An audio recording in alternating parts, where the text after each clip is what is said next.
59। अब इन क्वेश्चंस में हम क्या है कि मिस्टेक्स करते हैं, तो उन मिस्टेक्स पे थोड़ा सा ध्यान देंगे और हम अच्छे से अंडरस्टैंड करेंगे कि एग्जैक्टली ट्रायंगल क्यों नहीं बनेगा। ठीक है, तो हमसे कह रहा है कि एक ट्रायंगल है जिसमें कि AB इक्वल्स टू 5 है, BC इक्वल्स टू 6 है। तो चलिए मैं एक ट्रायंगल बना लेता हूं छोटा सा। यहाँ पे मैंने इसका नाम लिख दिया AB एंड C। अब AB जो है वो मेरी 5 है, BC जो है वो मेरी 6 है।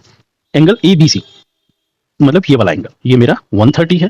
ठीक है, और एंगल BAC ये मेरा एंगल 25 है। एंगल सम के हिसाब से 180 माइनस 130 माइनस 25 बचेगा कितना मेरा 25। तो ये एंगल भी मेरा निकाला मैंने, तो ये कितना आ गया 25। अब हम ट्रायंगल थ्योरम में एक चीज समझते हैं कि इक्वल एंगल्स के सामने वाली साइड्स क्या होती हैं, हमेशा इक्वल होती हैं। तो अब आप देखिए ये एंगल यहाँ पे मेरे इक्वल हो गए, तो क्या ट्रायंगल ये दोनों तो मेरे इक्वल हो गए, लेकिन ये साइड्स मेरी इक्वल हैं क्या, नहीं है। तो समझ गए यहाँ पे ट्रायंगल क्यों नहीं बनेगा।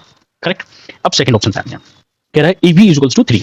ठीक है, अब मैंने पेन चेंज किया, AB equals to 3, BC equals to 4 and AC equals to 7। तो हम लोग क्या करते हैं कि साइड का जो सम होता है वो हमेशा तीसरी साइड से बराबर बड़ा होता है, इक्वल नहीं होता है। तो 3 + 4 ग्रेटर देन 7, तो क्या ये है क्या, नहीं है। तो ऑप्शन दो साइड का सम तीसरी साइड से क्या होगा, हमेशा बड़ा होगा, ना कि इक्वल होगा। ठीक है, तो ये नहीं बनेगा। थर्ड ऑप्शन पे आते हैं, AB equals to 8 centimetre, BC equals to 4 centimetre.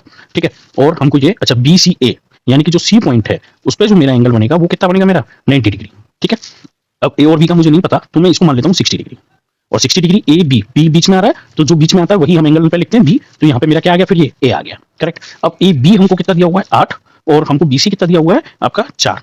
ठीक है ना, तो अब आप देखो इसमें ये एंगल कितना हो जाएगा 180 के हिसाब से, ये 30 हो गया, 30 60 90 90 90 180, ये हमारा सेटिस्फाई हो गया। अब अगर हम 90 डिग्री वाला पाइथागोरस थ्योरम लगाए हैं, तो उस हिसाब से मेरा 8 का स्क्वायर माइनस 4 का स्क्वायर, तभी तो हाइपोटेन्यूस माइनस बेस स्क्वायर, तभी मेरा परपेंडिकुलर का लाइक 8 का स्क्वायर माइनस 4 का स्क्वायर इक्वल्स टू परपेंडिकुलर का स्क्वायर। इसका नेगेटिव करेंगे तभी तो हमारा यहाँ पे लाइक परपेंडिकुलर आएगा। तो 8 का स्क्वायर हो गया मेरा 64 और 4 का स्क्वायर हो गया मेरा 16। ये मेरा परपेंडिकुलर का स्क्वायर हो गया, 14 में से 6 गया तो मेरा 8 बचा, 5 में से 1 गया तो मेरा 4 बचा।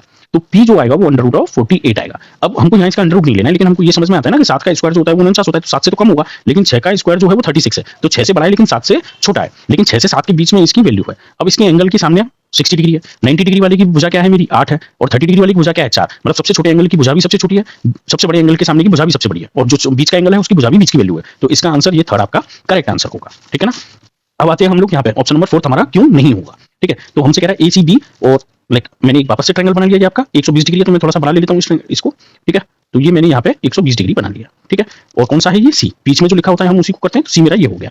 अब B कितना है 25 डिग्री, तो ये हो गया 25 डिग्री। अब ये कितना बचा 25, मेरे को 60 बचा, 60 में से 25 गया तो मेरा लाइक 35 बचा, तो इसकी वैल्यू कितनी होगी मेरी 35 हो जाएगी।